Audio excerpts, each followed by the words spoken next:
շատ ավելի կարևոր է դառնում հմտությունները եւ կարողությունները։ Ուսանողը բուհը ավարտելուց հետո չմնա փաստի առաջ։ Մենք պետք է կարողանանք կանխատեսենք, Որովհետեւ այսօր մենք նաեւ այդ խնդիրը շատ ունենք Հայաստանում։ Փորձում ենք նախ ուսանողին մատուցվող ծառայության որակը բարելավել։ Ինչ անել, օրինակ, որ ուսանողը լինի մոտիվացված, որ ինքը աշխատաշուկայում մրցունակ լինի։ Ավելի շատ որ մասնագիտություններն են ընտրում երիտասարդները։ Լինելու են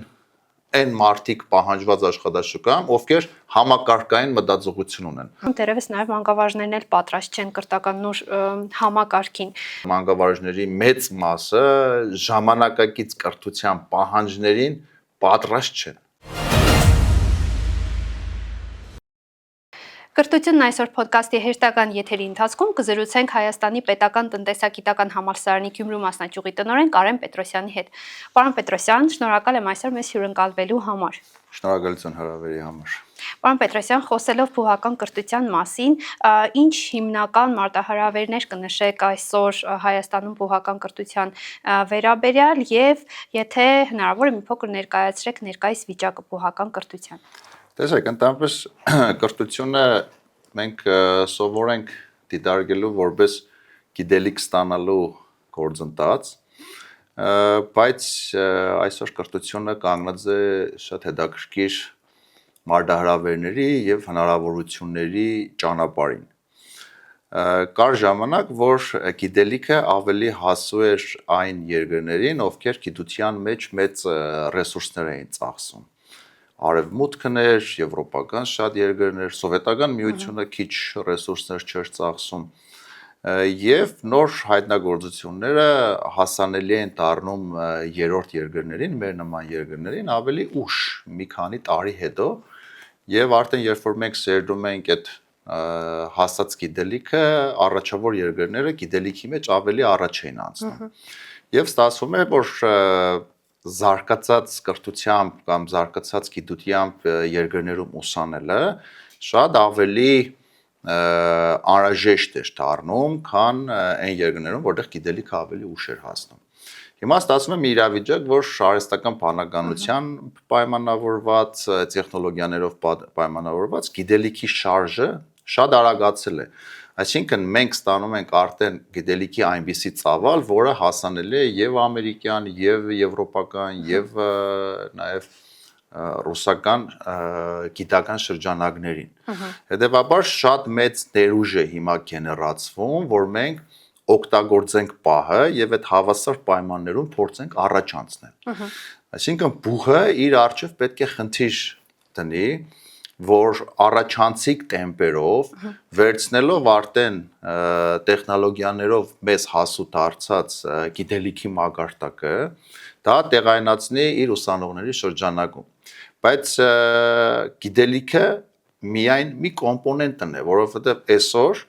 շատ ավելի կարևոր է դառնում հմտությունները եւ կարողությունները, որովհետև երբ որ դու գնում ես ինչ-որ միտեղ, իրենք չեն հարցնում դու ինչքան գիրք ես կարդացել, ինչ գիտես։ Հիմա գիտելիքը նույն տեխնոլոգիաների միջոցով հասանելի է մեզ։ Մենք կարող ենք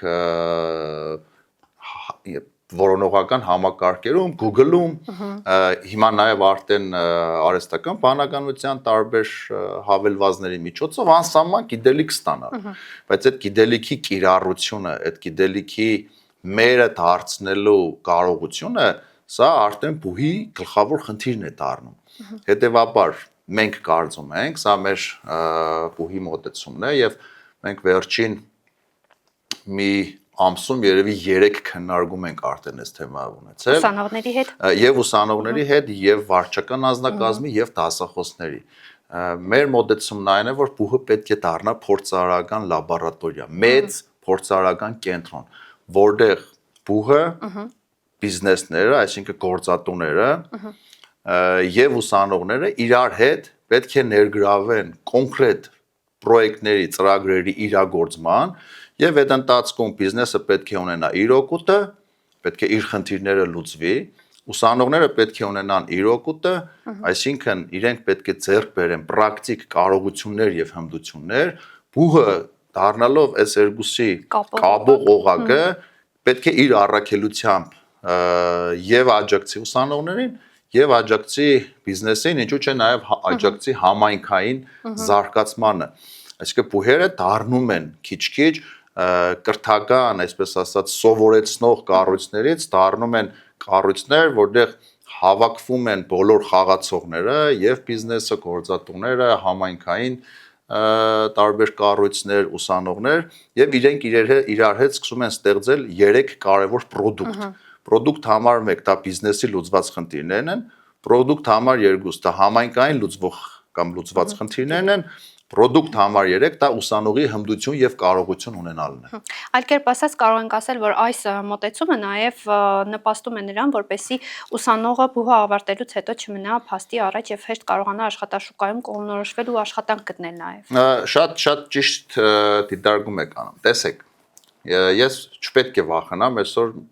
մի քանի սուր հայտարարություններ անելուց, դա կարող է ընկալվել քննադատական եւ ես դրանից նույնպես չեմ վախենում։ Բայց իմ ներքին համոզումը, որ 26-27 թվականին աշխատաշուկան էական փոփոխության է ենթարկվելու։ Որովհետեւ արհեստական բանականությամբ պայմանավորված, տեխնոլոգիաներով պայմանավորված, թվայնացման պայմանավորված, ավտոմատացման պայմանավորված, թվային համակարգերի կամ ինժեներինգի տարբեր լուծումներով պայմանավորված մենք ունենալու ենք շատ աշխատատեղեր, որտեղ մարդկային գործոնը էլ պետք չի լինելու։ Անշուշտ այդ աշխատողները կարող են ավելի ստեղծարար, կրեատիվ լուծումներով այլ առաջարկներ անեն տվյալ ընկերություններում։ Բայց այն, որ աշխատաշուկան էական ցնցումների եւ փոփոխությունների է ենթարկվելու, դա ագներև է։ Եվ ցանկացած բուհի խնդիր պետք է մեր Գյումրվա բարբառով ասած այս գլխից մենք պետք է կարողանանք կանխատեսենք 2030 թվականի աշխատաշուկան, որովհետև այս տարվա ընդունվածը 26 թվականին ընդունվածը 26-27 ուս տարվա ընդունվածը ինքը հավարդում է 30 թվին։ Այլ կերպ ասած ժամանակավրեպ չպետք է լինի, որովհետև այսօր մենք նաև այդ խնդիրը շատ ունենք Հայաստանում, երբ դու ընդունվում ես 4 տարի սովորում ես բուհում, բայց մինչև քո ավարտելը արդեն բարձում է քո սովորածը հնացած է լինում։ Հենց դա եմ ասում։ Տեսեք, եթե վերցնենք հիմա 4-րդ կուրսի ուսանողը, որ առաջի կուրսեր այն ժամանակ գոնե արհեստական բանականության հմտություն կարողությունը չկար։ Ճիշտ։ Այսինքն մենք առաջի կուրսում իրեն այդ գործիքները չենք սովորեցրել, բայց ինքը որևէ տեղ որ հիմա գնա աշխատելու, իրենից դա պահանջելու են։ Որ մենք փորձում ենք հիմա հասկանանք, թե երբ որ ուսանողը ավարտի, մենք իրեն ինչ զենքերով պետք է օժտենք, աշխատանքային զենքերով, այսպես ասած, պետք է օժտենք, որ ինքը աշխատաշուկայում մրցունակ լինի, որովհետև մեր կարգախոսը ոչ թե պատրաստում ենք շրջանավարներ, այլ մասնագետներ։ Եվ այս առումով հիմա մենք մեծ կոնցեպտ ենք գեներացրել մեր թիմով, որը կոչվում է շրջանավար 2030 եւ մենք այստեղ դրել ենք այնպիսի կարողություններ, հմտություններ եւ գիտելիքներ, որոնք նրանց օգնելու է, որ իրենք աշխատաշուկայում մրցունակ լինեն։ Ես դիմել եմ Մայրբույրի ռեկտորին, որ մեր հաստիկացուցակում փոփոխություն անենք եւ հիմա մենք ունենալու ենք թվային վերափոխման, ավտոմատացման եւ համակարգման հաստիկ։ Սա բացառիկ բան է հայկական պետական կառույցների մեջ նման հաստիկը, բայց այդ հաստիկը այսօր անհրաժեշտություն է, որովհետեւ այսօր արդեն ավելի քան տասնյակ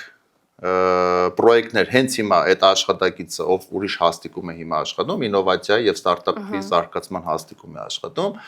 արդեն ավելի քան 10 պրոյեկտներ մենք իրար հետ անում ենք, որ գործընթացները լրիվ ավտոմատացնում ենք։ Օրինակի համար հիմա աշխատում ենք նրա վրա, որ մի շաբաթ հետո կամ մի ամիս հետո մաքսիմում մենք ունենանք մի համակարգ, որտեղ ուսանողը դիմում գրելով միանգամից 5 րոպեվա ընթացքում իր դիմումի պատասխանը տեղեկանքի պահով, տեղեկատվություն ստանալու պահով անմիջապես կստանա իր մեյլին։ Որը նաև հեշտացնում է այդ սպասելու ընթացքը։ Անշուշտ ինքը մենք փորձում ենք նախ ուսանողին մատուցվող ծառայության որակը բարելավել, հետո մենք մեր աշխատակիցների համար խնայում ենք բավականին մեծ ժամանակ, որ իրենք ավելի ստեղծագործ աշխատանքով զբաղվեն եւ փորձեն բուհի համար զարգացման ավելի օրակարգ սպասարկել եւ քան տեխնիկական աշխատանք։ Եվ գիտեք, այդ ավտոմատացումը նաեւ համակարգերի ստեղծումը ինքը բերելու է այսպես ասած կրկնվող աշխատանքի շուկայից դուրս մղում, որովհետև դա արդեն անելու են համակարգերը։ Եվ այս առումով նորից եմ կրկնում, կարևոր է, որ դու քո ուսանողին այնպիսի գիտելիք, հմտություն, կարողություն տաս, որ ինքը կարողանա շուկայում մրցունակ լինի։ Հիմա ես մի քանիսը դրանից կարող եմ ասեմ։ Պարոն Պետրոսյան, այստեղ նաև մի այսպիսի հարց է առաջանում, սովորաբար երիտասարդները ցկտում են կամ գնալ սովորել մայրաքաղաքում կամ ցկտում են գնալ եւ արտասահմանում սովորել, շատ ժամանակ մեկնաբանելով, որ մարզերում աշխատաշուկայում չեն գտնում իրենց տեղը, կամ պարզաբանելով, որ օրինակ մարզերում դժվար է երիտասարդի առօրյան ապահովել։ Այն ինչի մասին փոքր առաջ դուք խոսում եք, նաև կարելի ասել, որ ապահովելու է աշխատաշուկայում, որպեսզի երիտասարդը բուհը ավարտելուց հետո կարողանա աշխատանք գտնել եւ նաև այսպիսով իր ուսանողական առօրյան է շատ ավելի հետաքրքիր դառնում, որովհետեւ արդեն համատեղվելու է պրակտիկան տեսականի հետ։ Եվ ինչ անել, օրինակ, որ ուսանողը լինի մոտիվացված, նաև դասախոս է, որովհետև այն ինչ մենք խոսում ենք, բնականաբար պետք է նաև պատրաստ լինի ուսանողը ընդունել եւ նաև դասախոսները պատրաստ լինեն նոր մոդելով շարժվել։ Ինչ կասեք այս հարցի վերաբերյալ։ Տեսեք, ընդհանրապես կրթության ոլորտը ինքն էլ է մրցակցային ոլորտ եւ ցանկացած ուսանող ինքը որոշում է ելնելով որոշակի չափանիշներից, թե ինչպես ընտրել բուհը։ Այն օրակարգը, որ մենք այսօր խոսում ենք, մեր բուհի տարբեր աշխատակիցներ, միջազգային եւ տեղական հարթակներում խոսում են, դա շատ նույնիսկ զարգացած բուհերի համար նորույթ է։ Այսինքն մենք այսօր ոչ միայն հայաստանյան, երևանյան բուհերին, մեր տեսլականով եւ մեր այսօրվա առաջարկվող կրթական ծառայության ոչ միայն չենք զիջում մայրաքաղաքային բուհերին, չենք զիջում նաև շատ եւ շատ միջազգային բուհերի։ Այսինքն մենք լրիվ նոր օրակարգ ենք բացել եւ ես նորից եմ ասում, այս օրակարգը բացվել է, որովհետեւ տեխնոլոգիաների շնորհիվ մենք այսօր արդեն մեկնարկային հավասար հնարավորություն ունենք նույնիսկ առաջավոր համալսարանների հետ։ Օրինակ, եթե top համալսարաններում ուսման վարձը 80-ից 100,000 դոլար է, իսկ մեր մոտ 1200-1300 դոլար է, դա չի նշանակում, որ իրենք 70 անգամ մեզանից լավ կրթություն են տալիս։ Ես վստահեցնում եմ, որ ոչ թե դա անկամներով է, իրենց եւ մեր կրթական որակի տարբերություն, այլ կարող է լավագույն դեպքում եւ որոշ կոմպոնենտներով լինի տոկոսներով։ Այսինքն, այստեղ կարևորը բուհը ինչ է առաջարկում եւ ինչպիսի տեսլական ունի ուսանողի հետ աշխատանքի։ Հիմա այո, դուք ճիշտ նկատեցիք, երբ որ դուք սկսում եք ուսանողին ներգրավել տարբեր գործընթացներում, ինքը ավելի մոտիվացվում է։ Իսկ պատրաստ են իրենք, ինչպիսին է այսօր ուսանողը։ Մենք հենց այս պահին ունենք կոնկրետ երկու ծրագիր, օգնական ծրագիր, որը գնում են եւ գործատուի մոտ իրենք 2 ամիս օգնական են աշխատում։ Պրակտիկ խնդիրներ են լուծում գործատուի հետ։ Եվ ունենք օգնական պլյուս, որ մենք թիմ ենք ստեղծում, 5 հոգի թիմի մեջ ուսանող, 1 հոգի մեր կողմից մենտոր, իրենք աշխատում են ընկերության ղեկավարի հետ եւ ղեկավարը բերում է խնդիրներ, այդ թիմը այդ խնդիրները լուծում է ղեկավարի համար։ Եվ հավատացնում եմ ձեզ, 2 պրոյեկտում էլ թափուր տեղեր չկան։ Շատ ավելի շատ են թիմողները, քան ծրագրին մասնակիցները, մենք միշտ ընտրություն ենք անում եւ այդ ընտրությամբ արդեն անցած ուսանողները իրանք գնում են ներգրավում են այդ պրոյեկտները։ Բայց հիմա մենք արդեն մեր տնօրինությունում քննարկել ենք եւ եկող սեմեստրից բոլոր առարկաները, որտեղ կա պրակտիկ կոմպոնենտ, ուսանողները պետք է պրակտիկ խնդիր լուծեն։ Օրինակ, այն առարկաները, որ ես եմ դասավանդում, ուսանողը ինքը կոնկրետ օրինակի վրա է քննությունը պատասխանում։ Այսինքն քննությանը ինձ տեսականը շատ քիչ կարևոր է։ Տեսականից զատ ինքը տեսական հարցը պետք է կոնկրետ օրինակի վրա մեկնաբանի եւ այդ կոնկրետ օրինակը պետք է լինի գործող կազմակերպություն։ Եվ այս համատեքստում ուսանողը ուրել գնա սովորի, թող սովորի այնպիսի միջավայրում, որտեղ ինքը դիտվում է որպես գլխավոր արժեք, որտեղ իրեն փորձում են դարձնել մասնագետ, որովհետև եթե ինքը ընդամենը անվան կամ զուտ, ասենք Երևան կամ զուտ այլ երկիր գնալու համար, ես այդքան չեմ կիսում։ Մանավանդ, տեսեք, գյումրեցիները իրենք մենք կոնսերվատիվ քաղաք ենք։ Մեր ընտանիքները ավելի պահպանողական են, աղջիկների նկատմամբ ծնողների հոգածությունն ու անհանգստությունը ավելի մեծ է եւ այս առումով ես կարծում եմ, որ ճիշտ է, որ բակալավրիական կրթությունը Շիրակի ուսանողը անցկացնի հենց Շիրակում, որովհետեւ դա իր սոցիալական միջավայրն է, ինքը դեռ մեր մոտ 16-17 տարեկանը այնքան էլ հասուն չի, եթե արտասահմանում ինքնուրույնությունը սկսում է 13-14 տարեկանից, մեր մոտ այդ ինքնուրույնությունը երբեք չի սկսվում, մենք մեր ծնողների համար միշտ երեխա ենք, եւ այս առումով ես կողմ եմ, որ բակալավրիական կրթությունը մեր աշխարհայացքի եւ պահպանողական որոշակի մոտեցում ունեցող ուսանողները, շրջանավարները դպրոցի սովորեն մեր մոտ, այսինքն ներքին միջավայրում, հետո մագիստրատուրան ուզում են, որովհետեւ արդեն մագիստրատուրային իրենք ավելի կայացած են, ավելի պատրաստ են եւ իրենք կարող են նույնիսկ արդեն մեկնել արտասահմանում սովորել, մայրաքաղաքային փուլեր եւ այլն։ Այս առումով կարծում եմ, որ ելի եմ կրկնում նպատակահարմարությունը ես նույնիսկ իմ քրոջ երեխաների հետ որ այս թեմայով խոսել եմ, ես իրենց հորդորել եմ բակալավրական կրթությունը մեր մոտ եւ հավատացեք իրենք այդ առումով դժգոհ չեն, ոչ բան չեն։ Շատ լավ է։ Պարոն Պետրոսյան, իսկ մի փոքր խոսենք բուհի ծրագրերի մասին, այս պահին ինչ ծրագրեր է իրականացնում բուհը եւ վերջին 5-ից 10 տարիների ընթացքում ավելի շատ որ մասնագիտություններն են ընտրում երիտասարդները։ Հիմա մենք 4 մասնագիտություն ունենք՝ մարքեթինգ, կառավարում, հաշվապահություն եւ ֆինանսներ։ Տարի առ տարի իրար մեջ փոխվում է ամենամեծ, այսպես ասած, մրցույթը, մի տարի կառավարումն է, մի տարի ֆինանսներն է, բայց այս տարի մարքեթինգը զարմանալիորեն ամենամեծ մրցույթը գրանցեց, բայց բոլոր մասնագիտությունները մեր մտնում են Շիրակի մարզի top 10 մասնագիտությունների մեջ եւ արդեն 2-3 տարի շարունակ։ Տեսեք, տնտեսագիտական կրթությունը ինքը շատ հետաքրքիր է նրանով, որ դիտվում է որպես ժամանակի մասնագիտություն։ Ես դրա հետ մասնակի եմ համաձայն։ Էլի պետք է մի հատ շատ սուր կարծիք հայտնեմ։ Տեսեք, առաջիկա 3-4 տարիների ընթացքում մասնագիտություն հասկացողությունը էապես փոխվելու է։ Մասնագիտություն դիտվելու է ոչ թե մեր գիտեցած ավանդական մասնագիտությունը, մասնագիտություն դիտվելու է թե տվյալ մասնագիտական ոլորտում մարդը ինչքան կարողանա օգտագործել տեխնոլոգիաները եւ արհեստական բանականությունը։ Հենց երեք կարծացի, որ Հայաստանում արդեն ռոբոտի կողմից վիրահատություն է եղել։ Եվ անշուշտ հիմա բժշկի պրոֆեսիոնալիզմը ավելի շատ գնալու է դեպի այդ համակարգերը աշխատեցնելու, գործարկելու, ճիշտ կիրառելու եւ քան ինքը դա անելու։ Ու պայմանական եմ ասում, չնայած որ բժշկության ոլորտում մի քիչ խնդիրը ավելի սուր է, որտեղ մարդու կյանքի եւ առողջության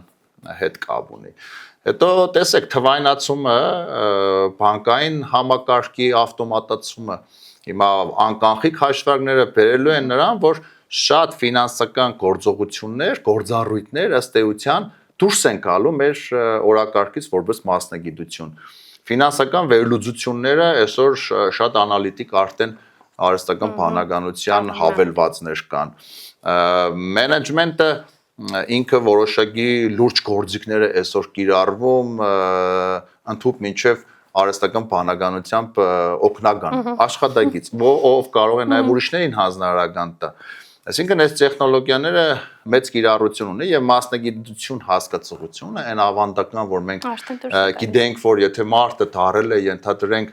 կառավարիչ, ինքը ցկյանից կառավարիչ է լինելու կամ 10, 15, 20 տարի երաշխավորված ինքը այդ գործը անելու է։ Այսօր մասնագիտական երաշխիքը առաջիկա 3-4 տարիների ընթացքում լինելու է 2-3 տարի։ Այսինքն սա նշանակում է, որ դու պետք է ուսանողին այնպիսի կարողություններ տաս, որ ինքը միշտ լինի թրենդի մեջ, ինքը սովորի լինել թրենդի մեջ։ Սա ամենակարևորն է։ Երկրորդ ամենակարևոր բանը, որ մենք առաջարկելու ենք մեր ծառայությունների մեջ, դա լինելու է change mindset-ը, փոփոխության մտածողություն։ Մենք ամենադժվարը փոփոխություններին ենք գնում, մանավանդ որ շատ շատերը իրենք իրենց կոմֆորտ տարածքը ստեղծել են, այսպես ասած, հարմարավետության կոդին կամ կոմֆորտ զոնան ստեղծել են, եւ իրենք ուզում են աշխատավարձ ստանալ առանց մեծ ջանքերի, փոփոխությունների եւ այլն, եւ իրենք դիմադրում են փոփոխությանը։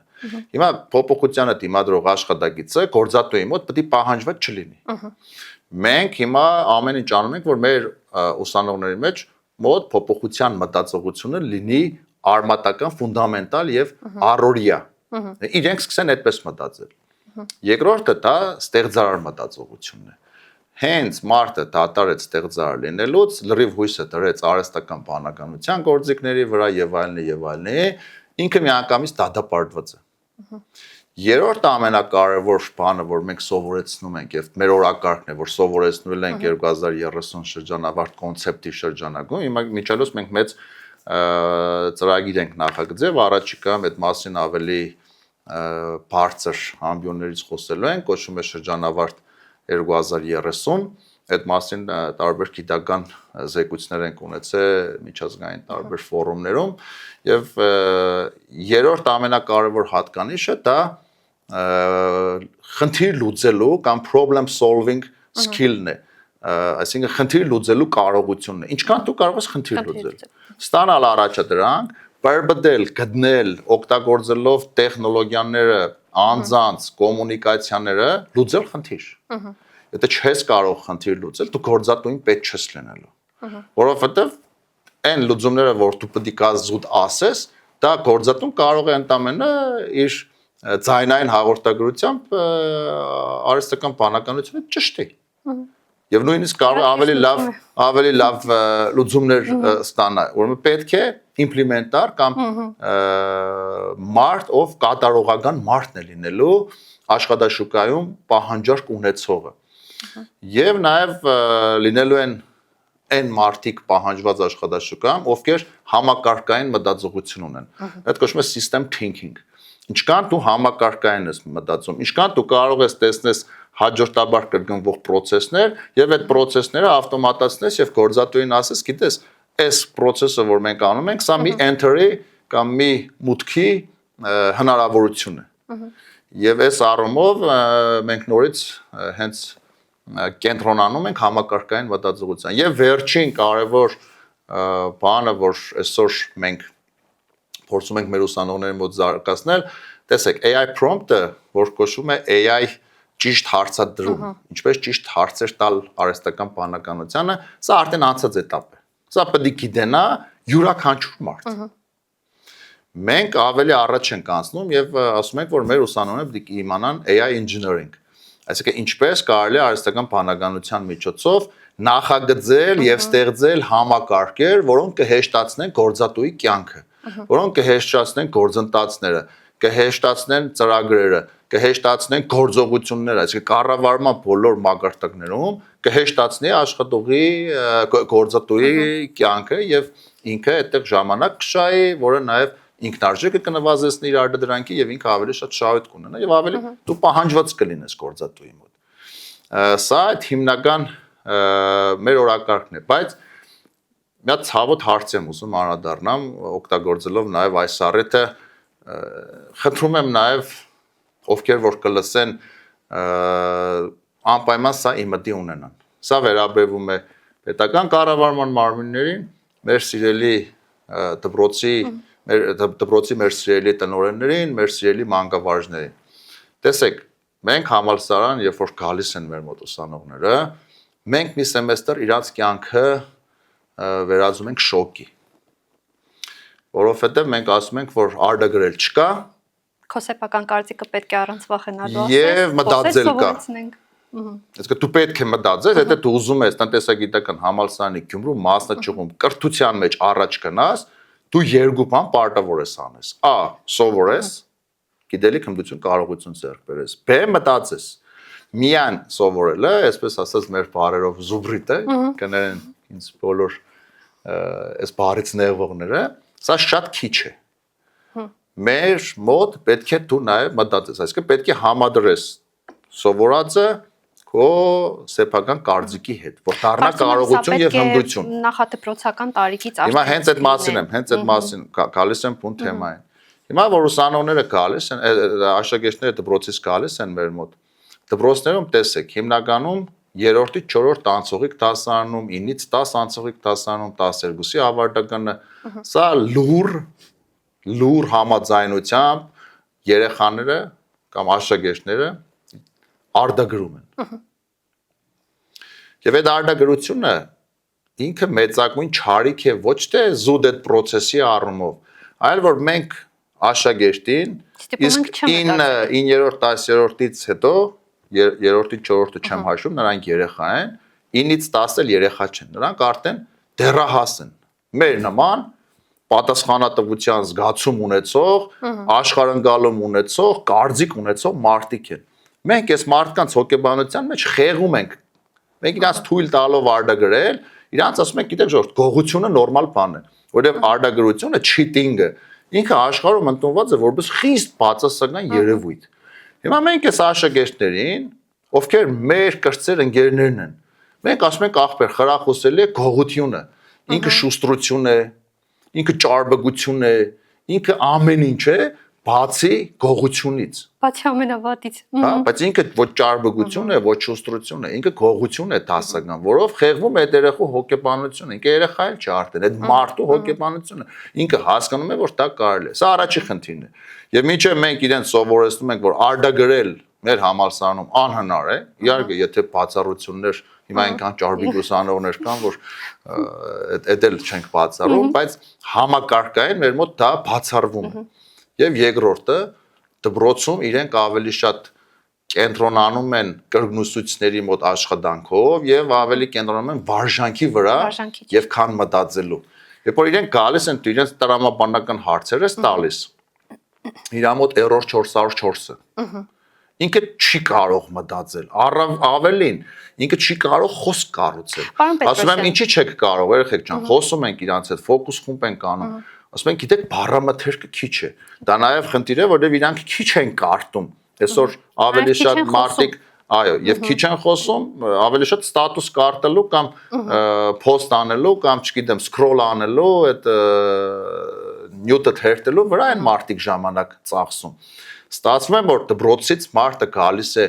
իր հոգեբանությամբ որոշակի խեղված, այսինքն արտագրությունը համարելով ճարպկություն եւ շուստրություն եւ մտածել է իր մոտ իսպառ նվազեցրել այդ կարողությունը, ավելի շատ կենտրոնացած է վարժանքի վրա, որ գնամ քննությունը ստանամ, մի հատ դրական քննադատական փախցնեմ, գնամ ինստիտուտ ընդունվեմ, մեր տանեցիները գոհ են, ես գոհ եմ, ուսանողի կարգավիճակն եմ։ 15% մեր մոտ դուրս է մնում։ Պարոն Պետրոսյան, 15% առաջի կուրսից դուրս է մնում, այո, 10-ից 15% վերջի 5 տարին միայն առաջի կուրսից, որովհետև չեն կարողանում այդ ուսանողները ադապտանալ մեր պայմաններին, բայց այստեղ իրանց մեղավորությունը թերևս կարող է 5-10% լինի։ Միանշանակ։ Պարոն Պետրոսյան, տեսեք, պետական կրթական նոր չափորոշիչը ներդրվեց Հայաստանի Հանրապետության բոլոր դպրոցներում 2024 թվականից, որը ավելի շատ ենթադրում է ոչ թե գիտելիքահեն, այլ կարողանակահեն կրթություն, եւ չափորոշիչը կարտալուց այն տպավորությունն է ստացվում, որ իրապես երեխան աշակերտը դպրոցն ավարտելուց հետո արդեն նաեւ դպրոց սովորելու ընթացքում ինքը պետք է կարողանա ազատ շարադրել իր մտքերը, կարողանա տիրապետել մի շարք հմտությունների ու կարողությունների։ Ես հուսով եմ, որ առաջիկա 5-6 տարիներին մենք այդ արդյունքները կտեսնենք, բայց այստեղ նաև ունենք մեկ այլ խնդիր, ինչպես նշեցիք, որ սա իրենց մեղավորություն չէ, բայց կարծում եմ դեռևս նաև մանկավարժներն էլ պատրաստ չեն կրթական նոր համակարգին։ Այն ինչ եք կարծում այս հարցի վերաբերյալ։ Տեսեք, շատ կարևոր հարց եք էլի արձարծում, ուրեմն ես պետք է խնդրեմ բոլորին դպրոցի բոլոր տնօրեններին, քննություն վերահսկող եւ անցկացնող բոլոր մանկավարժներին, սիրելի տնօրեններ, սիրելի մանկավարժներ, պետական տեղական կառավարման բոլոր դերակատարներ, միք թողեք դպրոցներում արտագրեն։ Հենց որ չարտագրեն, սկսեն իրենց վրա աշխատել։ Եվ խթանեք եւ խրախուսեք աշակերտի սեփական կարծիք ունենալու եւ սեփական կարծիքը արտահայտելու հնարավորությունները, շատ հնարավորություններ տվեք այդ առումով։ Իսկ ինչ վերաբերվում է ձեր հարցին, տեսեք, մեր մանկավարժների ստվար զանգվածը այո պատրաստ չէ փոփոխությանը։ ես հենց այդ մասին եմ ասում, որ փոփոխության մտածողությունը դա ժամանակի կարողություն է։ Եվ դժբախտաբար մեր մանկավարժների մեծ մասը ժամանակակից կրթության պահանջներին պատրաստ չեն։ Ոչ միայն պատրաստ չեն, տեղյակ չեն։ Իսկ շատ հանդիպումներ ենք մենք ունենում մեր սիրելի մանկավարժների հետ, շատերի մոտ շոկ է եւ դիմադրություն։ Ես դա նկատում եմ ամենօրյա հանդիպմանը։ Մենք Շիրակի մարզպետի պարոն Արուշանյանի հետ համագործակցությամբ ինքը շատ ողջավորությամբ ընդունեց այդ ամբողջը եւ իր խորհրդականի Վանոյի հետ մենք Մարտիրոսյան կազմակերպեցինք դպրոցի տնօրենների վերապատրաստման ծրագիր եւ արդեն մեկը անցկացրել ենք ու դա շարունակական է լինելու։ Մենք մի ամբողջ օր մեր կրթության չափանիշով մենք ունենք մեր կողմից մշակված 7 M-երի մոդելը, մշակույթ, միջոցներ, միջավայր, մարտիկ, միջազգային ինտեգրացիա, այսինքն այդ կոմպոնենտներն են, որով ամբողջանում է կրթությունը։ Մենք տնօրենների հետ աշխատաժողով անցկացրեցինք, մեկ-օրյա աշխատաժողով եւ ցույց տվեցինք այն տեխնոլոգիաները, այն մեթոդաբանությունը, այն միջավայրը, այն գործիքակազմը, որով իրենք կարողանան աշակերտների մոտ այդ ներգրավված կրթությունը ապահովել։ Եվ ասեմ ձեզ, իրենց կողմից շատ մեծ ողջավորությամբ ընդունվեց։ Բայց ես ցես հավատացնում եմ, իրենք իմիջայլոց բավականին այն սերուցկային դպրոցի տնօրեններն են, բայց ես կարծում եմ, որ հենց այս մոտեցումը պետք է, եթե դու ուզում ես չափանիշ փոխես դպրոցում, դու պետք է առաջինը մարդն ու մասնագետը պատրաստես։ Այսինքն եթե քո թիմը A level-ի է, բայց դու ասում ես ես կրթությունը ուզում եմ Z level-ում կառուցել, դա անհնար է։ Դա ինքնախապեյության պարզ ձև է լինելու։ Որովհետեւ շատ կարևոր է, որ այդ շարունակական վերապատրաստումները եւ գիտեք շատ մանկավարժներ, իրենք որ գնում են վերապատրաստման, իրենք այդ անում են այսպես ասած գալչքի համար։ Զուտ որ մենք անցանք եւ այլն։ Իհարկե շատերը լուրջ պատասխանատվությամբ են վերաբերվում, բայց նույն այսօրվա ատեստավորումը, տեսեք, ատեստավորումը վերաբերվում է միայն մասնագիտականին։ Հմտություններին եւ կարողություններին, թե դասատուն ինչքան կարող է հմտություն եւ կարողություն ստեղծի աշակերտի մոտ։ Դասատուն ինչ գործիքներ է օգտագործում։ Այսօր դասատուները հանձնարարականը տալիս են, աշակերտները բոլորը արհեստական բանականության բանում տանում տալիս են։ Հիմա այդ դասատուն չգիտի, որ արհեստական բանականությունը այդ աշխատանքը արել է։ Ինքը չի կարա, չէ, արդեն օբյեկտիվ գնահատի։ Իսկ եթե օբյեկտիվ գնահատում չեղավ միջավայրում, դա մոտիվացիա է անգում է։ Եթե լավ սովորող ուսանողը տեսավ, որ իր կողքի թույլ ուսանողը օգտագործելով տեխնոլոգիաներ առաջի դրանքը կատարեց, ստացավ պայմանական 10, ինքը ինքնուրույն կատարեց, ստացավ 9, պարզ է, որ ինքը պետք է ասի, ինչի՞ս է պետք բարդ ճանապարհը գնամ, ինչպես բոլորը, եւ եթե նույն մանկավարժները այդ ամբողջը չունեն, կամ եթե դպրոցները, օրինակ, չունեն արհեստական բանականություն ստուգող ծրագրեր, որով բացահայտվում է, թե այդ տվյալ բովանդակությունը նյութը գեներացվել է աշակերտի կողմից, թե ԱԲ-ի կողմից։ Այսինքն այս համակարգերի ներդրումը շատ կարևոր է եւ օրինակ դա է պատճառը, որ մենք հունվարից պատրաստում ենք բոլոր դասախոսներին խնդրել հորդորել, որ իրենց անհատական առաջադրանքները տան կոնկրետ օրինակների վրա, որ ուսանողը ոչ թե ընդամենը ԱԲ հարցում անի եւ փորձի այդ առաջադրանքը տա, այլ ինքը սկսի մտածել եւ այդ գործը ինքը անի։ Այն օրը կակրած էլի խոսում ենք մեր ֆոկուս խումբեր, այդ տարբեր կուրսերից լավ ուսանողների հետ քննարկում ենք կրթական այդ ամեն ինչը, ասում են պարոն Պետրոսյան, ասում են, քանի որ մենք ԱԲ-ն օգտագործում ենք եւ մեր ժամանակը շատ սուղ է, երբեմն առաջադրանքներն անում ենք առանց խորամուխ լինելու այդ հասկացողությունների եւ բովանդակության մեջ։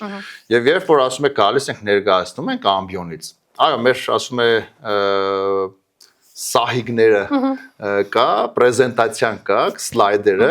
եւ ասում ենք մենք դրանից օգտվում ենք, ձեզ նորմալ պատասխանում ենք, բայց որ ես իրանց ասում եմ մի րոպե, դառնում են էս կողմ, հարց եմ տալիս, վերջ։ Եկե տեսա լռեց։ Ասում է եւ իսկ երբ ասում է դուք հարց եք տալիս, մենք այդ ժամանակ պետք է ստիպված մտածենք։ Եվ այդ ժամանակ ասում է, քանի որ խորամուխ չենք եղել նյութի մեջ, մենք չենք կարող այդ բարդ հարցերին կամ նույնիսկ པարզ հարցերին պատասխանել։ Ուրեմն կրթության կազմակերպիչները ամեն ինչ պետք է անեն, որ ուսանողին ոչ թե տանեն վարժանքի միջավայր, ուսանողին տանեն ստեղծարարության եւ ստեղծագործության միջավայր։ Պարոն Պետրոսյան, ցավոք, քանի որ մեր եթերը արդեն սպառվում է, պետք է տամ ձեզ վերջին հարցայի, ինչ կասեք դուք ուսանողների վերաբերյալ, որը պետք է լինի իրենց կրթական մոտիվացիան։ Հիմա մեծ բանավեճ է մոտիվացիա թե դիսցիպլինա։ Ես ավելի դիսցիպլինայի կողմնակից եմ, որովհետև դիսցիպլինայով Չինաստանը այսօր դարձել է աշխարհի գերհզոր երկրներից մեկը։ Ես կարծում եմ, որ ուսանողը չպետք է մուրա, կներեք այս բառի համար, սիրելի ուսանողներ, մոտիվացիա ոչ մեկից։ Մենք դասախոսներս ավելի քիչ մոտիվացիա ունենք իր կրթության մեջ, քան ինքը հենց ուսանողը։ Եվ ինքը պետք է հացնի գիտակցական այն մագարտակի, որ իրեն այնքան դիսցիպլինար, կարգապահական, MBC մագարտակի բերի կամային եւ մտքային, որ ինքը լինի իր մոտիվացնողը։ Դա կոչվում է ինքնամոտիվացիա։ Մոտիվացիայի լավագույն ձևը, սիրելի ուսանողներ, խնդրում եմ ձեզ, ինքնամոտիվացրեք ձեզ։ Ձեր այդ վախերը, տագնապները, անհանգստությունները, չեմ կարողները բոլորը կողքի դրեք, դուք այնքան հզոր եք ձեր կամքի ուժով, օգտագործեք կամքի ուժը, ինքնամոտիվացրեք եւ պահանջեք մեզնից, դասախոսներից, կրթության կազմակերպիչներից, որ իրենք ձեզ ապահովեն որակյալ կրթություն, այլ ոչ թե փորձել չագերտներով աղերսել մեզանից մոտիվացիա։ Այո, մեր պարտականությունն է ձեզ մոտիվացնել, բայց կրկնակի ձեր պարտականությունն է ինքնամոտիվացվել եւ մեզանից պահանջել լավագույն կրթություն։ Պարոն Պետրոսյան, շնորհակալ եմ հետաքրքիր զրույցի համար։ Ես եմ շնորհակալ։ Կրթությունն այսօր ոդկասթի 2025 թվականի վերջին թողարկումն էր։ Սիրելի հետևորդներ եւ հեռուստադիտողներ, կհանդիպենք 2026 թվականին։